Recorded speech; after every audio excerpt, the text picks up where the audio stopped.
tonight. The Me Too movement, it is growing. A number of sexual assault and harassment survivors are sharing their stories. Sexual harassment problem on Capitol We Hill. have breaking news involving a major media figure. Amid allegations of high-profile sexual abuse,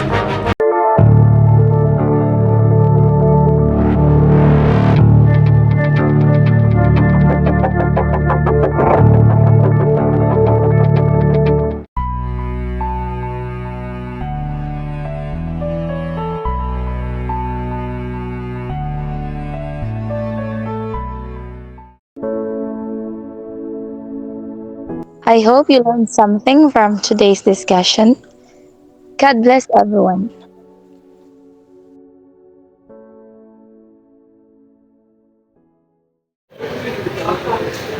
Ay, Miss Castro. Good. Irish. Uuwi ka na. Tapos na connect class mo. Oo, pauwi na ako. Gusto mo sabay tayo? Huwag na. May naghintay sa akin doon. May susunod sa akin.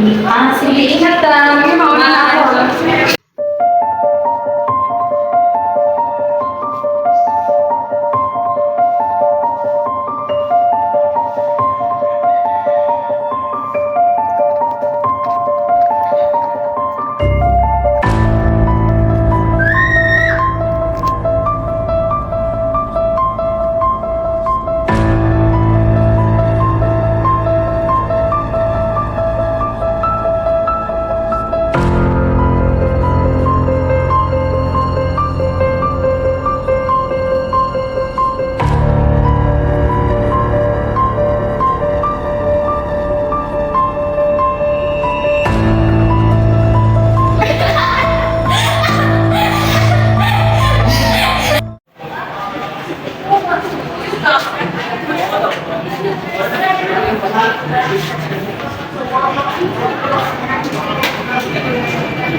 Castro?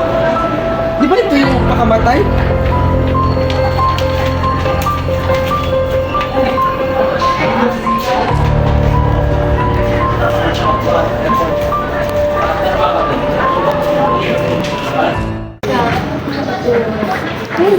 Guys, balitaan niyo na ba yung nangyari kay Miss Castro? Oo nga daw, nagbigay dahil sa depresyon. Totoo ba? Ha? Kailan siya namatay? Totoo. Talaga? I'm your new teacher today. I am Teacher Irish. So we have a campus tour.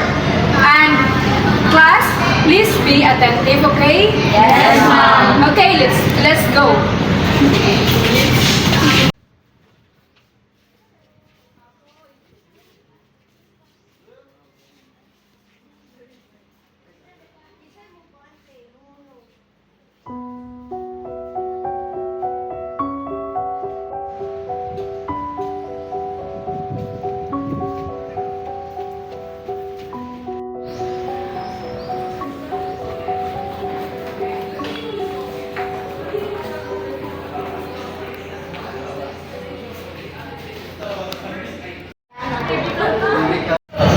Kumusta mo ba yung campus tour? Enjoy niyo ba ang campus tour? Oo!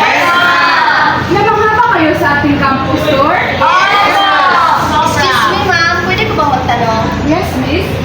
Ano ba talaga ang totoong nangyari kay Miss Castro? Si Miss Castro? Huwag na natin pag-usapan yan dahil namamaya pa ng kami kaluluwa.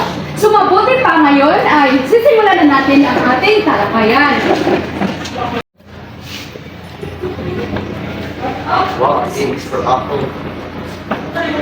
Excuse me, ma'am. Pwede po bang mag-CR? Sige. Salamat po.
Sis, ang lakas mong kumatok. Ano kumatok? Kanina pa ako naghihintay sa'yo dito. Ang tagal-tagal mo dun. Sino kumatok sa akin? Ang lakas-lakas kaya. Hindi ko nga narinig na may kumatok. Tara na nga.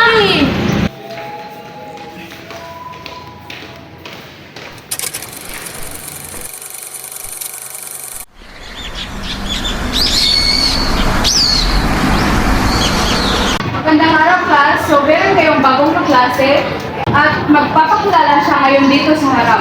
Isa siyang transferee. Ako nga pala si Pablo Narciso at nasisiyahan ako na magiging klase niyo ako sa buong semester ngayon.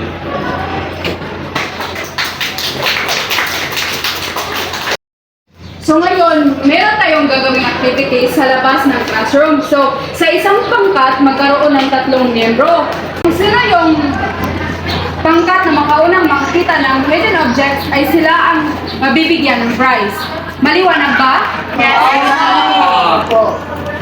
Bilis natin mahanap ang hidden objects. Ikaw, Brahman, doon ka. Ikaw, Archie, doon ka. At doon rin ako, okay?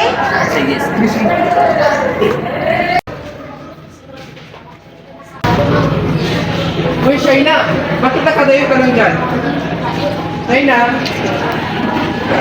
Brahman, may nahanap ka na ba? wala dito. May nahanap na ako. Tala, paglahan natin.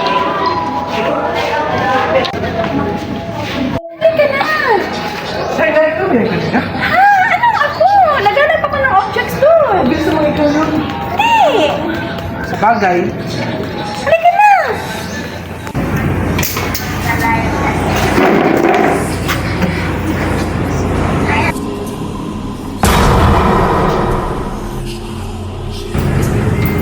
Anong ginagawa mo dyan?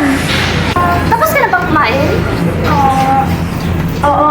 Tapos na. ang sayang naman ni Mang Castro, bait pa naman yun at maganda.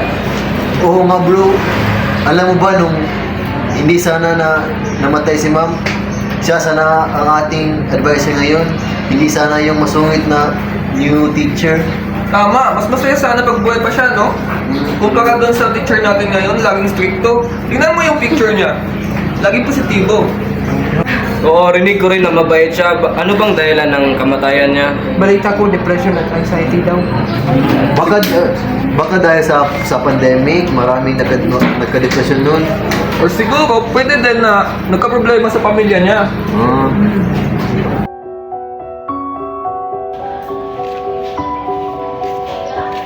Oo, rinig ko rin na mabait siya. Ano bang dahilan ng kamatayan niya? Balita ko, depression. Baka dahil sa pandemic, maraming nagka-depression nun.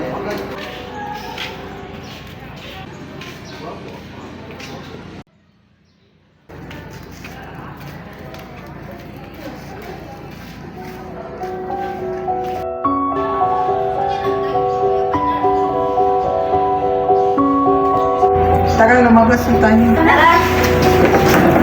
Ano yung punta?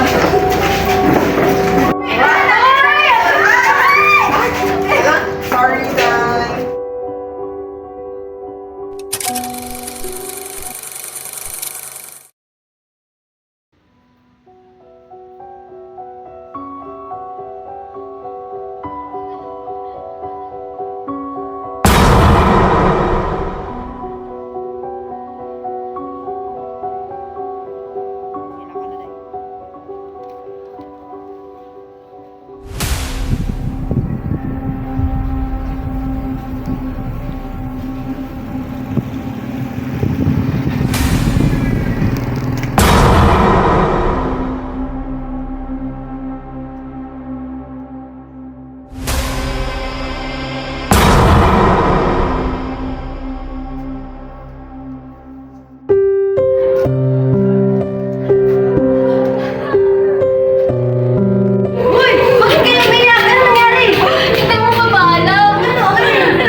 Bro, nag-aral ka ba?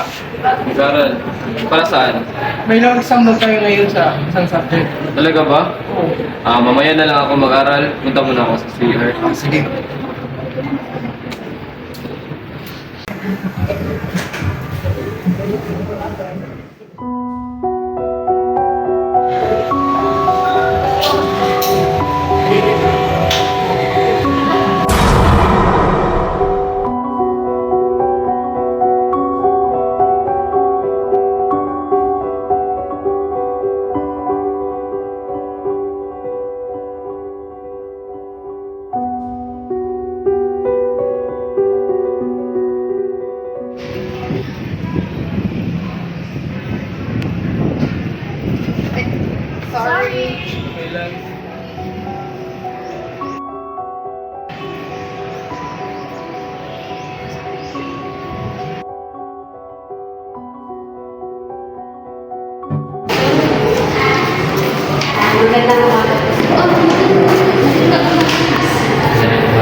Alam mo ba nung po nakalipas, simula nung pagkamatay na aking kapatid, hindi ko pa rin tanggap ang pait, galit at lungkot na aking nalaman. Iba na talaga ang kasi ng mga kabataan ngayon. No? Alam nyo, isa lang naman ay ang mabigyan ng justisya, hindi lang para sa akin, hindi para sa kapatid ko. Alam ko, hindi maiwakalak siya, pero alam ko makakatulong ko yun sa akin.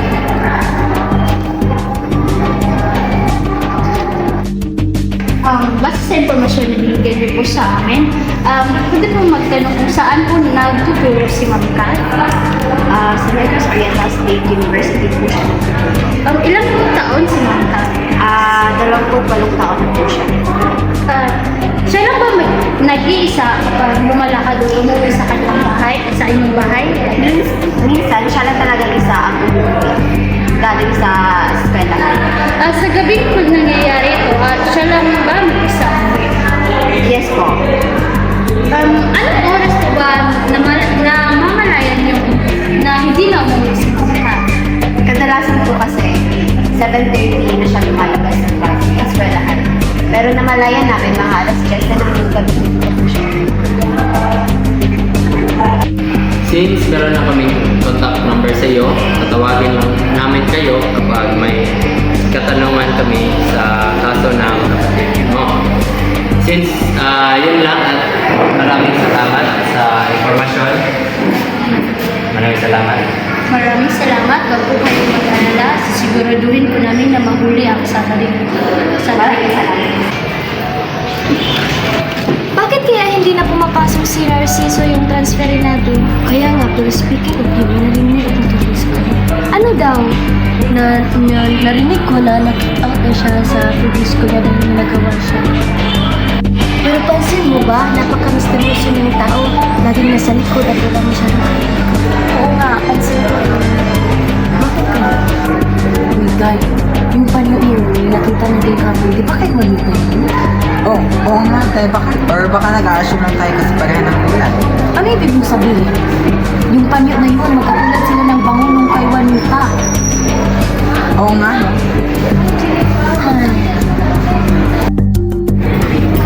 Nasaan po ang mga gamit ni Ma'am Castro sa dating yun? Pwede po ba namin hingin yun para sa karagdagang investigasyon? Sir, dalawa ang kaso ang hinahawakin natin ngayon. Mag-focus ka muna sa kaso ni Ma'am Kat at paghahanap ng mga ebidensya, at ako naman at mag-focus muna ako sa bagong kaso na si Ma'am Juanita Sastrillo na ginahasa noong isang araw. Pare, hindi kaya si Narciso ang dahilan sa pagkawala ni Juanita? Napansin ko rin na kapag nagkaklase tayo, panay ang tingin ni Narciso kay Juanita. Posible, pare. Na si Narciso may psychological problem siya at obsessed siya sa mga babae na titutuhan niya. At kapag nangyari ito, hindi niya mapipigilan ang kanyang sarili. Kaya pala nabalitaan ko sa previous ko niya na may nabasa siya ng babae. Sure ba yan? Baka totoo yung sinasabi mo. Baka nga, pare. Magandang araw mga kabataan. Magandang araw! Nandito ngayon si Detective Ramirez upang magbigay ng katanungan tungkol sa namatay na si Juanita.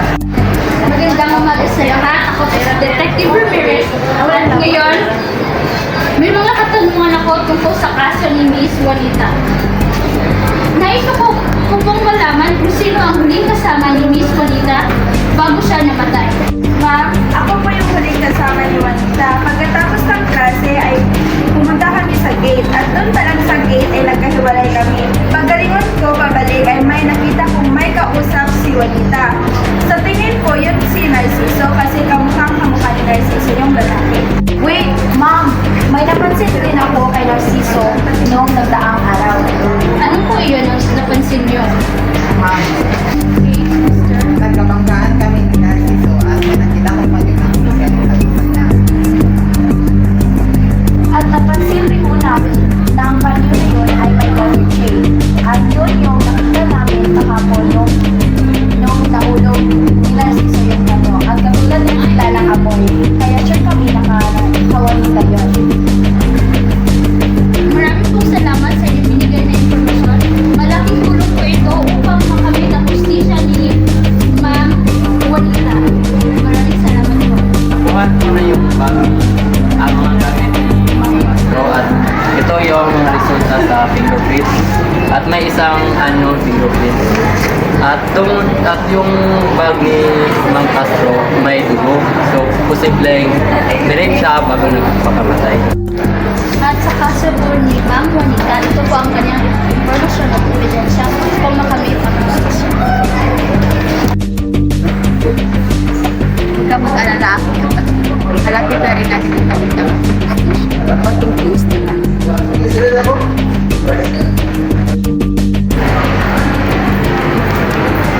Ito po ang isang ebidensya na nakita sa janitor na sinulat ni Ma'am Castro bago siya nagpakamatay. At confirm po sa kaso ni Ma'am Juanita, bago siya pinatay at dinahasag muna siya ni Narciso Pablo na kaklase niya.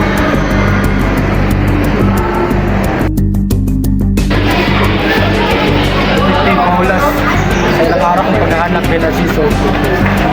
Alam ko na kung sino yung tago. Sige. Dala mo ba ang warrant of arrest? Kung dala mo, hulihin mo siya agad bago mo patakas. Pablo, meron siyang warrant of arrest. Iniimbitahan ka namin na pumunta sa aming presinto dahil meron siyang kasalanan na nabag sa ating batas. Sinabi ng karapatang manahimik at kinuha ng abogado.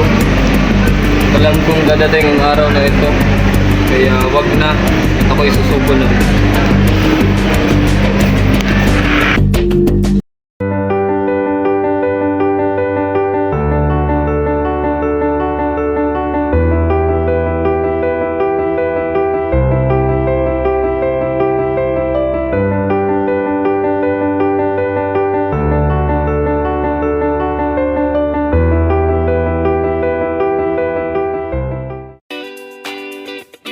Hindi ko rin tanong. Go. Magandang umaga sa lahat. Ako po si Detective Conan. Ako